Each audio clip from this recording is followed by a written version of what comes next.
नमस्कार। इस special webinar में आप सभी का हार्दिक स्वागत है। इस वेबिनार का आयोजन हिंदुस्तान टाइम्स और सिटी हॉस्पिटल द्वारा किया गया है। मैं हूं आपकी होस्ट अनीशा नैयर धवन। आज हम स्पेशलिस्ट डॉक्टर्स के साथ चर्चा करेंगे जो स्वास्थ्य से जुड़ी महत्वपूर्ण जानकारी देंगे। आपके ऐसे कई सवाल होंगे जिनके जवाबों की तलाश होगी आपको। आज इस वेबिनार में सरल भाषा में आपके बहुत सारे सवालों के जवाब मिलने वाले हैं।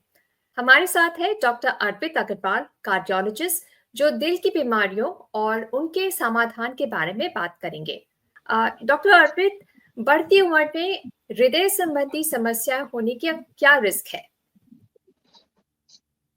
Hello everyone. बढ़ती उम्र में हृदय समस्या होने के मल्टीपल फैक्टर्स होते हैं।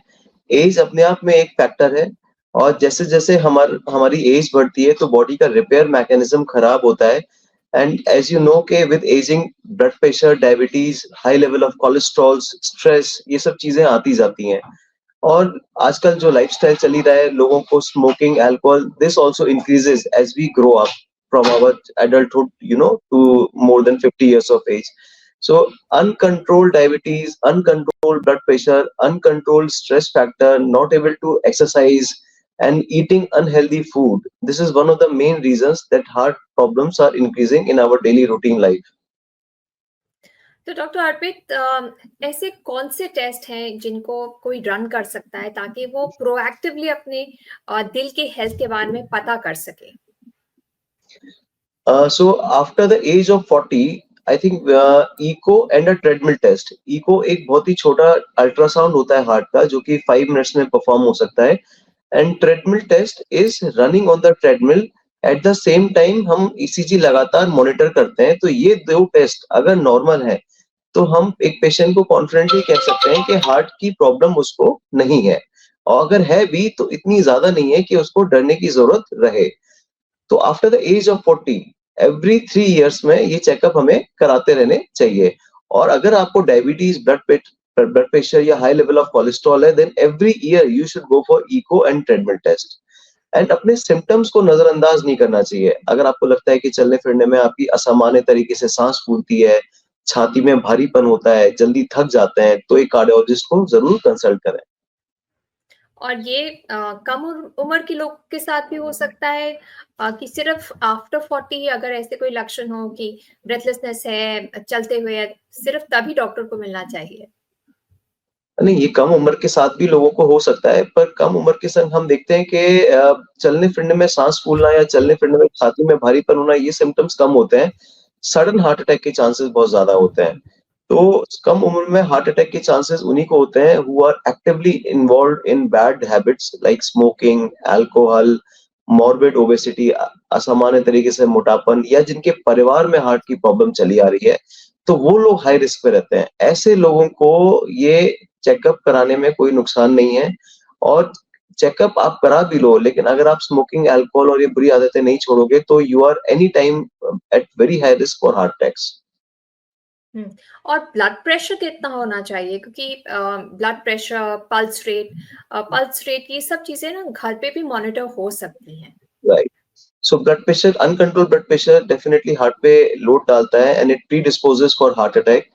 हार्ट रेट जो होता है, धड़कन जिसको हम कहते हैं, तेज धड़कन गलत चीज है। इंसान की धड़कन 70-80 तक रहनी चाहिए। अगर उसकी धड़कन 100 से ऊपर चल रही है रेस्ट करने पे भी, तो उसको कार्डियोलॉजिस्ट को जरूर कंसल्ट करना चाहिए। अगर हार्ट रेट कम है तो ये एक अच्छा साइन है। 60-70 heart rate is a sign of a healthy heart. Okay. And blood pressure भी जितना अच्छा कंट्रोल रहेगा, हार्ट डिसीज और हार्ट फेलियर और हार्ट अटैक के चांसेस उतने ही कम रहेंगे। और ब्लड प्रेशर क्यों हाई होता है? इसमें स्ट्रेस का कोई रोल है? क्योंकि कुछ लोगों का मानना है कि स्ट्रेस भी बढ़ता जा रहा है और immediate impact actually blood pressure पे आता है। क्या ये सच है?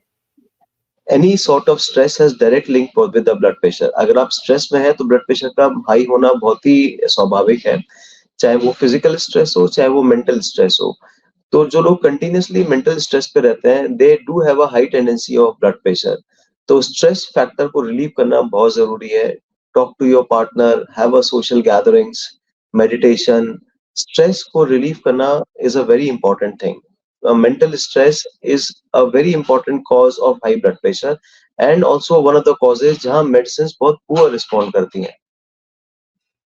डॉक्टर अर्पित, आपने बात की स्मोकिंग और अल्कोहल की और ये कैसे हृदय को इफेक्ट करते हैं।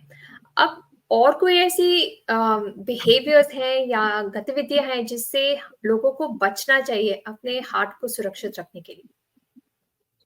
इन दोनों चीजों के अलावा लैक ऑफ फिजिकल एक्टिविटी एक बहुत इंपॉर्टेंट पॉइंट है। मतलब अगर हम लोग फिजिकली एक्टिव नहीं है, हम जो कहते हैं ना आजकल नंबर ऑफ स्टेप्स काउंट करना बहुत इंपॉर्टेंट है। If we are not mobilizing around less than 2000 steps per day लेते हैं, तो this also is now becoming a risk factor for heart disease. The new studies which have come up is like के अगर जो इंसान daily 8000 step से ज्यादा चल रहा है, तो वो अपने हार्ट की प्रॉब्लम्स को 30% तक कम कर सकता है।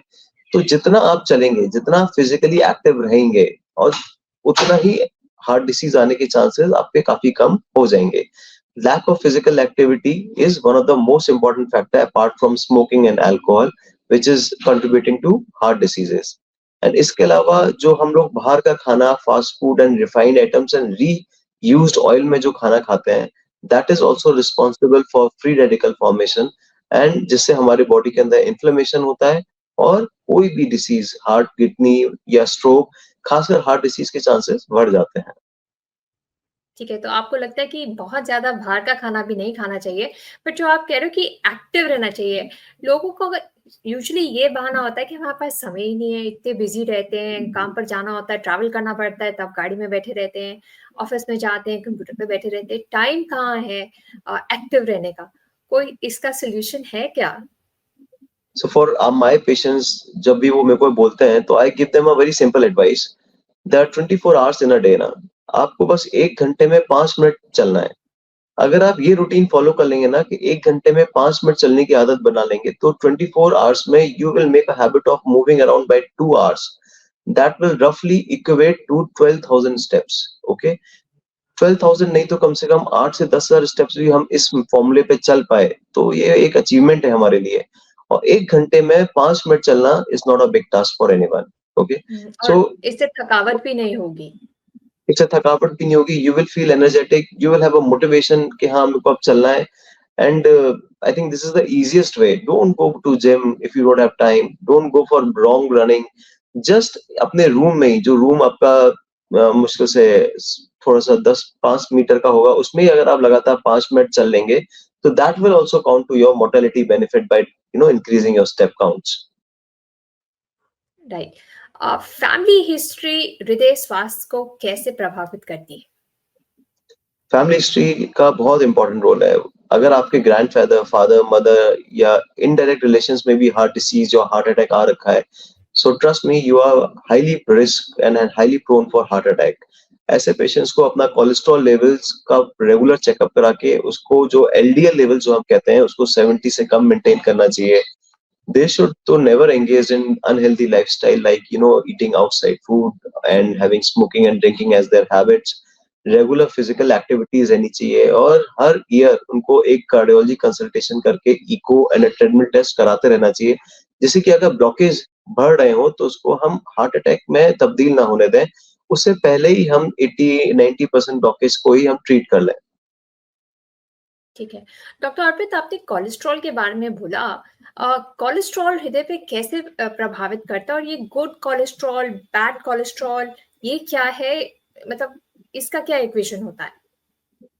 सो कोलेस्ट्रॉल कराते वक्त, लिपिड प्रोफाइल कराते वक्त देयर आर 5-6 पैरामीटर्स। उसमें से 2 पैरामीटर्स जो है, one is LDL levels and one is triglyceride level. तो ये 2 पैरामीटर्स आर बैड पैरामीटर्स। इन दोनों को कंट्रोल जितना आप एग्रेसिवली कर लेंगे, chances of body inflammation and heart disease will come down to very less. And HDL is a good cholesterol. Good cholesterol को बढ़ाना चाहिए, उसको बढ़ाने की कोई मेडिसिन नहीं आती है। Only the healthy lifestyle, going more into physical activities, stop taking nicotine will increase your good cholesterol. So LDL and triglycerides को कम करें, HDL को बढ़ाएं, तो that will reduce your heart disease. Doctor Arpit, आपने पहले हमें बताया था कि 40 होने के बाद हर 3 साल एक आपको एको टेस्ट और ईसीजी कराना चाहिए। And और treadmill test कराना चाहिए।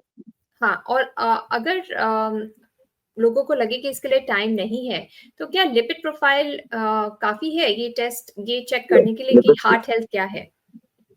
no, lipid profile is not a test for heart health. It is one hmm, of the parameters like, checking your diabetes, checking your blood pressure, checking your lipid profile. आपको हम्म, lipid profile perfectly normal हो सकता है, सालों तक normal रह सकता है, but still you may land into severe heart disease. Lipid profile is one of the many causes which may lead into your heart bad health. Okay, तो lipid profile के बेसिस पे हम ये नहीं कह सकते कि आपका हार्ट हेल्दी है कि नहीं है. हाँ, लिपिड प्रोफाइल खराब है तो डेफिनेटली इसको करेक्ट करना जरूरी है, then you are more at risk for your heart diseases. Hmm, ठीक है। तो आपका ये अभी भी मानना है, एक बार आप रिपीट करके बता सकते हैं कि क्या हम प्रिकॉशंस ले सकते हैं, कौन से टेस्ट रन कर सकते हैं किस उम्र के बाद, ताकि हम प्रोएक्टिवली अपने हार्ट की हेल्थ को ट्रैक कर रहे हो? So first and the foremost look at your symptoms ना. अगर आपको लगता है कि आप सुबह से लेकर शाम तक जब काम करते हैं आपको ये जल्दी सांस फूलना या छाती में भारीपन के सिम्टम्स हैं, then तो you should immediately consult your cardiologist and go for the test of cardiac checkup.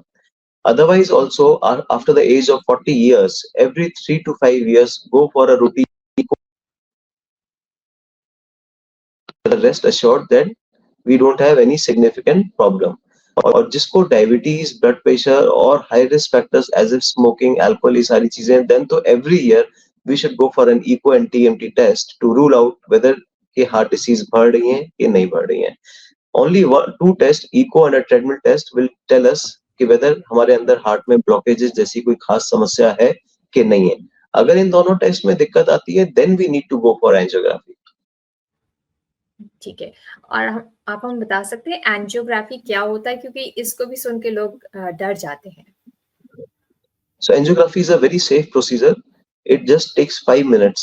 और जिस तरह से आजकल टेक्निक्स डेवलप हो गई हैं, अब एंजियोग्राफी हम पैर से नहीं हाथ से ही कर सकते हैं.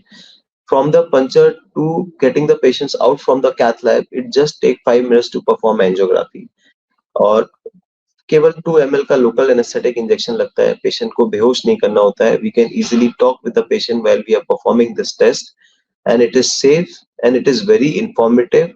And patient need not to worry कि हम एंजियोग्राफी कराने चाह रहे हैं, अरे हमारे तो स्टेंट पड़ जाएगा. विश्वास रखिए, जैसे हम लोग अपने हॉस्पिटल में पर मंथ 150 एंजियोग्राफी करते हैं, पर स्टेंट हम लोग तो मुश्किल से 40-50 डाल पा रहे हैं. तो इसका मतलब है बाकी एंजियोग्राफी में या तो बीमारी ज्यादा नहीं आ रही है या फिर वो लगभग नॉर्मल आ रही है. तो एंजियोग्राफी को आप डायग्नोस्टिक टेस्ट की तरह लें. ये मत सोचें कि आपके हार्ट के अंदर जाके हम कुछ उसमें करेंगे या स्टेंट ही डाल देंगे. एंड अगर ये नॉर्मल आती है तो आप लोग कितने कॉन्फिडेंट हो जाएंगे कि we are free from heart disease. ठीक है, तो इसको डायग्नोस्टिक की तरह ही देखना चाहिए। राइट. ठीक है। आपका कोई आपके पास टिप्स हैं to prevent sudden heart attack in younger people? क्योंकि आजकल हम काफी ऐसे खबरें सुनते हैं, यंग एंटरप्रेन्योर्स जो 30s में उनका हार्ट अटैक हो रहा है, सडन हार्ट अटैक। क्या ये स्लीप इश्यूज से रिलेटेड है? अगर मतलब आप एक्सरसाइज भी करते हैं, अच्छा खाना खाते हैं, पर ठीक से नहीं सोते, क्या आपकी हार्ट अटैक का रिस्क बढ़ जाता है? और if you are not sleeping good, आपका स्लीप स्ट्रेसफुल है और आपका स्लीप टाइम भी डिक्रीज है, then also your body is at stress. ऐसे लोग अगर अपना सी रिएक्टिव प्रोटीन या इन्फ्लेमेटरी मार्कर्स कराएंगे तो वो बढ़े हुए जरूर रहेंगे. तो lack of sleep is also one of the causes of heart attack. And जो लोग रेगुलर जिम करते हैं, रेगुलर एक्सरसाइज करते हैं, हमारे पास कितने पेशेंट्स आते हैं, they are taking artificial products. They are taking artificial protein supplements, creatinine, and I don't know what all they are taking, but these may cause inflammatory response from your body towards these products, which can lead to cardiomyopathies. Heart की pumping कम कर सकते हैं और heart attack भी दे सकते हैं, और abnormal धड़कन एरिथमियास को भी ये प्रमोट कर सकते हैं. सो जिम करना बहुत अच्छी चीज है, पर उसको रेगुलर ट्रेनर के संग करें. आर्टिफिशियल प्रोडक्ट्स और प्रोटीन सप्लीमेंट्स जो आर्टिफिशियल होते हैं उसको लेने की ज्यादा जरूरत नहीं होनी चाहिए, मेरे को लगता है. एंड उस वक्त अपना हाइड्रेशन का ध्यान रखना बहुत जरूरी है. ठीक है डॉक्टर अर्पित, हमसे बात करने के लिए बहुत बहुत शुक्रिया। आज आपने बहुत सारी जानकारी दी है हार्ट हेल्थ के ऊपर, कैसे हम प्रोएक्टिवली अपने हार्ट की हेल्थ को एड्रेस कर सकते हैं। आपने कहा कि bad behaviours, lifestyle risk, smoking, drinking, ये हमें अवॉइड करना चाहिए। हमें रेगुलर एक्सरसाइज या प्रोडक्टिव या एक्टिव रहना चाहिए, जिससे हमारी हार्ट हेल्थ बहुत इम्प्रूव हो सकती है। हमारे साथ बात करने के लिए बहुत बहुत धन्यवाद। Thank you. आज का ये वेबिनार यहीं समाप्त होता है। हमें उम्मीद है कि हमारे विशेषज्ञ डॉक्टर्स की दी गई जानकारी आप सबके बहुत काम आएगी। हम सभी डॉक्टर्स का धन्यवाद करना चाहते हैं। याद रखें, स्वास्थ्य से बड़ी कोई संपत्ति नहीं होती। अपने और अपने परिवार की सेहत का ध्यान रखें। हिंदुस्तान टाइम्स और सिटी हॉस्पिटल्स की ओर से आपको धन्यवाद देते हैं और भविष्य में भी ऐसे ही इंफॉर्मेटिव वेबिनार्स के लिए आपसे जुड़ने की उम्मीद रखते हैं। नमस्कार।